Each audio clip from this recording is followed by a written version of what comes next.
Hey, are you limping? A little bit. What's it? Oh, God. What's going on there? I'm just starting to seize up here. Yeah, I gotta... Did you sleep in a weird position? No, it's not that. I've just been, just a little under the weather. It started as a scratchy throat, and then it went right to the legs. Right to the limp. Yeah, it sounds like upper respiratory lower leg thing. Want to feel my head? Yeah. Or my legs? You don't feel warm to me. I don't feel feverish. It's just like a... Just feel achy. Maybe you're coming down with something, man. I don't know. Maybe. These feelings are like, it's more big. Yeah. More total. I'm thinking it could be... some kind of neurological problem? Maybe? Either that or a blood disorder or something to do Ben, with... have you been hitting the medical books again, my medical books? Have you been looking at them? I read a little bit last night. Oh, God. Well, Dad, the book... I'm going to hide them. I'm just going to... I don't think you should have access to them. Remember what happened last time? Well, when I read the books? Yeah. I got sick. But it took me 3 doctors and $500 to convince you that you didn't have an ovarian cyst. Well, I still believe I did, but the point is, the books don't give me the illness. The books help. Why don't you call a doctor just to set your mind at ease? Maybe I'll call Dr. Mepstein then, today. No, why don't you call a real doctor, a grown-up doctor? You're too old to call your pediatrician, Ben. Doesn't it embarrass you to go there, to loom over all these little kids? Well, to sit on his lap?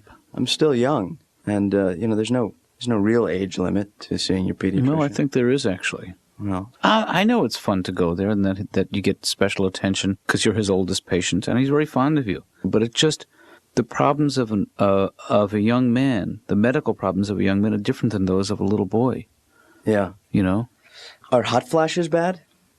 I'll give you a hot flash.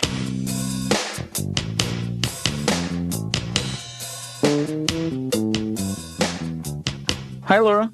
Hi. Hi. Well, geez, what an incredible, perfect day. I mean, you read about days like this, but to actually live one, I feel like, what did I do to deserve this? No. Back to school weather.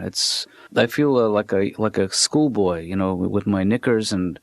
That's obscene. Just running to play ball, catch up with the school bus, the convergence of death and renewal, the changing of the colors of the leaves. All right, already. Okay, I had a little coffee. That's all I'm saying. I feel pretty good about myself. I noticed.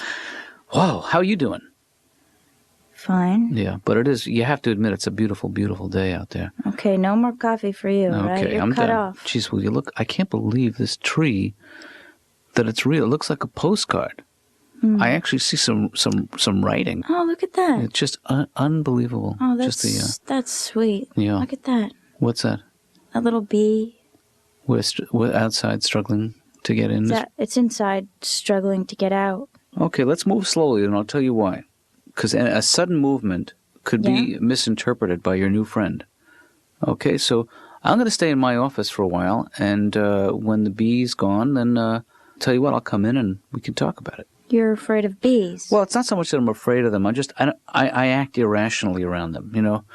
I'm concerned I'm going to do something to that bee that we're both going to regret. So I'm overly protective of them, if anything. So, sounds crazy, right? Yeah. But I'm going to my office now. Okay, bye. Bye.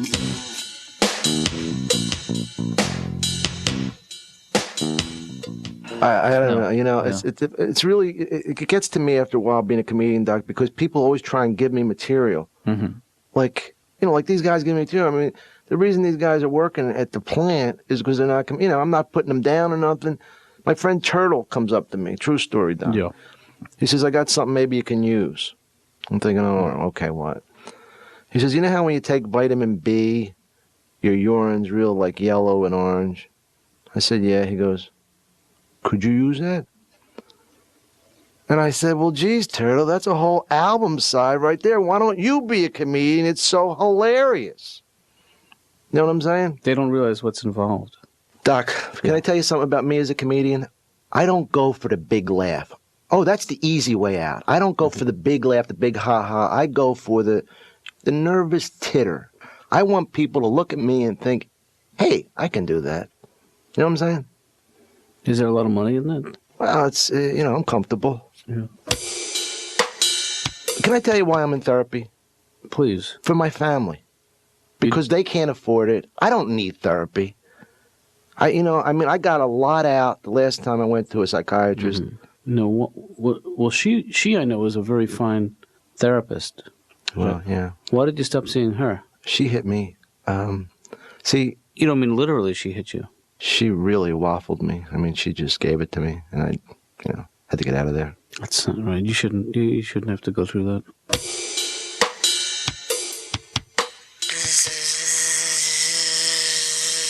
I get it. You're playing on my fear, right? Because everyone knows that's the funniest thing you can do is to play into someone's fear. Is this the right time to talk about a raise? Stop it. Baby.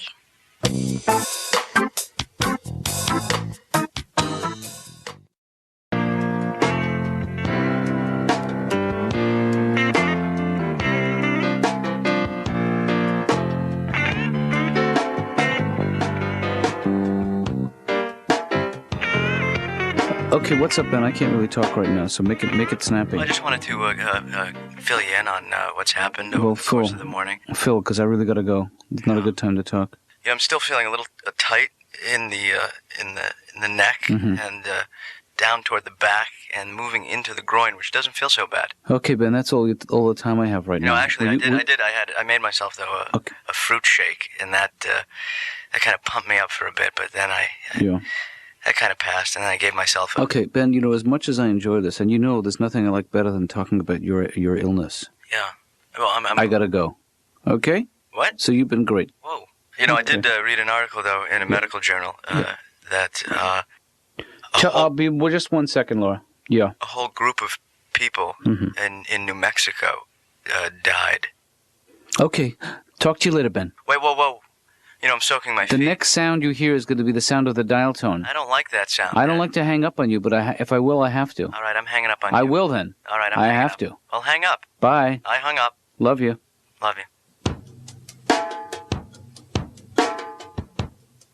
I don't like the summer specifically because I have red hair, so I don't really tan. I just kind of burst into flames. That's a talent. And also because everybody's exercising, and I don't exercise, but I don't really have to because I've always been one of those people that I can eat anything I want and I just get really fat. I can eat ice cream and cake all day and I just get huge like a pig. It's not a problem. Well, it's probably your metabolism. I also used to drink, but I stopped drinking. And I think, though, that the only good thing about drinking is that it's educational. Sure. Because every time you get really hammered, you come away with a little piece of wisdom that you never forget thereafter. Last time I got really drunk, I learned that if you ever go Christmas caroling, you should go with like a group of people. Because if you go alone and drunk, it's really not taken the same way. And you should also go around December. That's the time of year you really are expected that. Because if you're out in July and you're naked with a bottle of vodka going, "Jingle bells! You suck!" Most people wouldn't consider that caroling. Have you ever see somebody that you don't know again? Like someone who's a total stranger, but they keep popping up once in a while. Right. Like God is running out of extras in the movie of your life or something. He's starting to reuse people like, okay, you be the guy in the bus. But I was just the jogger. Just go, put a hat on. I don't care. I see what you mean. That's how God talks. He has a very booming voice. Okay, so you're heading home now, Laura? Yeah. Yeah, I'm just going to get a couple of things together and head out myself. Let me, how's the situation out there? It's fine. Under control? The bee situation? It's still in here. Let me ask you something. Where exactly is the bee in relation to the exit? It's sort of hovering right around the main exit. Yeah. Let me ask you a favor. Yeah? And if you can't do it, I understand. Could you smack the life out of that bee? Just give it a good wallop. You want me to kill for you? You kill for me now, and I'll never ask you to kill again.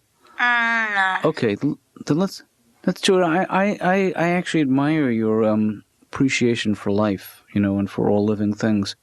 But I have a feeling that bee has such contempt for you that you'd get a lot of pleasure just squishing the life out of it.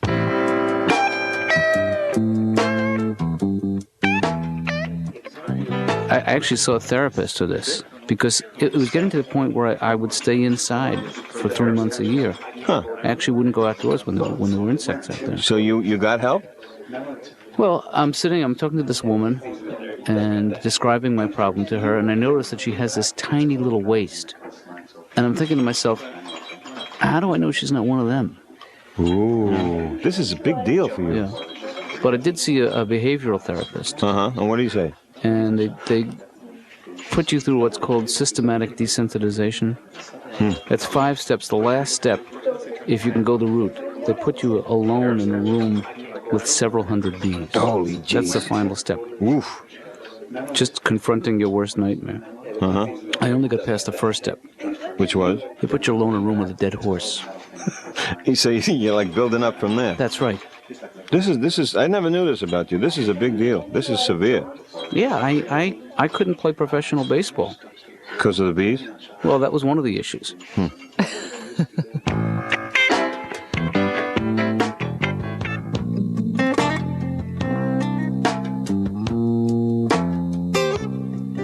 I'm starting to think that maybe these feelings are like they're possibly genetic. Like it could be something that it was prenatal, or even just after natal. I mean, maybe it's something. Do you ever experience these kind of things? The sensations, the feelings. When I was in pre-med, I went through a period where I kept coming down with stuff. It's called intern's disease. What's that? Well, you read about, you know too much, essentially, is what happens. You become too familiar with all the things that can go wrong medically, and you start developing symptoms. So it is your fault. Yeah, right. You've inherited intern's disease from me. Without having to go to the expensive medical school. Right. Well, then I guess I. You know what you're gonna. Thanks. You know what you're gonna inherit from me, don't you? A whooping. Oh, man, that's what you got coming to you, my friend. Oh, it's about time. But it is amazing what they can do now with the gene splicing. You know, they've taken the head of Gene Autry and attached it to the body of Gene Rayburn. You got to stop. Yeah. Well, no, keep going. They found the gene for shyness. I think I told you that. Oh, really? Yeah, they would have found it years ago. It's hiding behind a couple of other genes. I feel better now.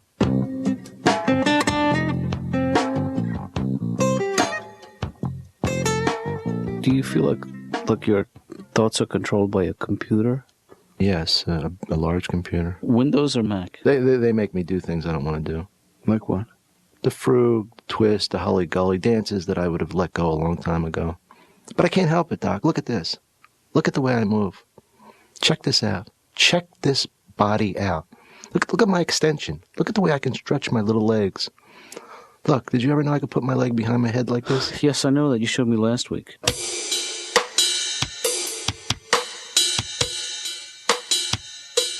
You know what? The time I always wanted to live in during the Old West. I always wanted to live in the Old West because life was so simple then.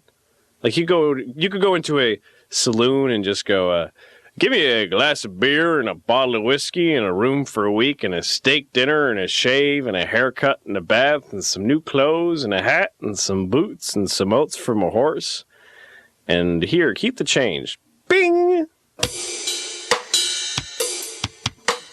And I don't want to put words in your mouth, but what I hear you saying is that you wish that the transactions between men and women were simpler, were more logical. Oh, definitely. Yeah, because, I don't know, I find that if you go up to a woman, when you go up to a woman and ask her out and she says no, you never know how to walk away afterwards. Mm-hmm. Like there's this awkward moment, because they don't give you like a nice outline like no, and you should go over there now or something. You know, you go up, you're like, hey, Lisa, listen, I know we don't know each other that well, but you want to go out or something? Oh, that's very nice. No. Oh, what do you have, like a boyfriend or something? No. Oh. Oh, yeah, well,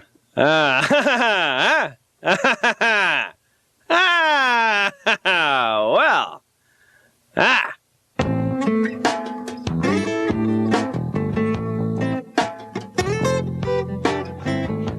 Plus, you know, Ben is really rattling me these days. You know, he's on one of these kicks that he gets on where he's gotten into my medical books again. Oh, jeez. So now he's coming down with everything. Oh, I don't don't think this is very healthy of him to do this. It No, sounds like it's- he needs to do something else with his time. Absolutely. I mean, I've been saying this for years. I can't find something. Maybe he needs a hobby. He's got a hobby. What's his hobby? Looking for tumors. Yeah, that's not a very good hobby. I think one of the problems is that I'm not the kind of dad who exposes him to a lot of things, like sports or camping or anything like that. Well, why don't you do that then? Well, because you know how I feel about the outdoors. I'm really not crazy about nature and, bugs and stuff. Really? I feel like if the good Lord wanted us to go camping, he wouldn't have created 4-star hotels. I believe that in my heart. He's the only 24-year-old male that I know who has his own speculum. And that is not right. It's not that I don't care. Yeah. Okay, it's just that it's probably really, this is probably like wouldn't Ben be sort of upset with you if you knew you were telling me these things? I think he's proud. I think he thinks that his scrotum is the center of the universe. I'm just going to go down and wipe up because, I think I see a big mess down here at the end of the...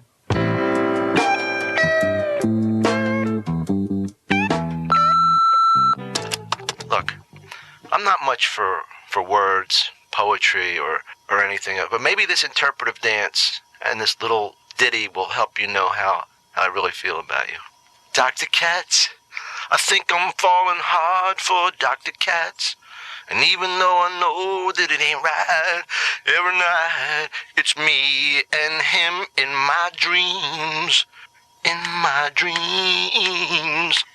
Dr. KATZ, the world moves much too fast for Dr. KATZ. Even though I know that it ain't right, can't you see I'm in pain, Doc?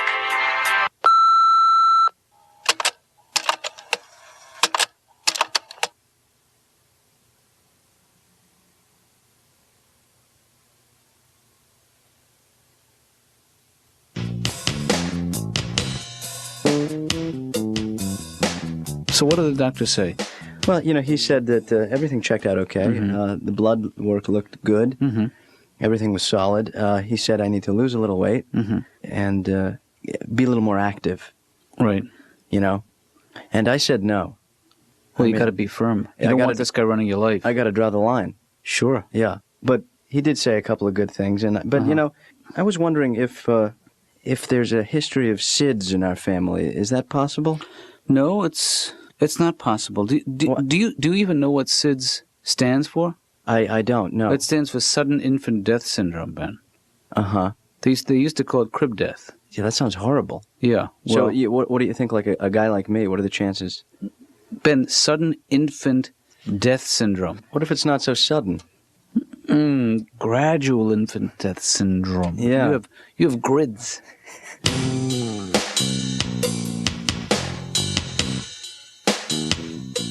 Why are you always picking on me? I mean, as if I'm the only one in here, I mean, Tom, this is what it's about. I mean, you come here, it's about hurt. sometimes it is. It's about digging, Doc. It's about digging into my life, my personal life. Sometimes it is. The reason I can't settle down with one woman is because, first of all, I love my girlfriend.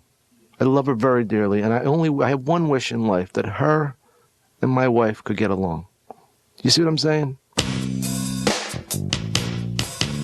I like sex, Dr. KATZ. That's great, Louis. I like the whole. I just like the whole doing it. Sometimes when I'm having sex, I get so happy. I just want to yell, "Hooray! Yeah. Hooray for this! Hip hip hooray!" Mm-hmm. But women don't really respond to that in a very sensual way. I think you can say hooray without actually saying it. Are you afraid of crowds? I like big crowds. I like standing in a big crowd of people and just yelling, "Hey, Jimmy! Mike!" Whoops, you know what the music means. Our time is up. Timmy!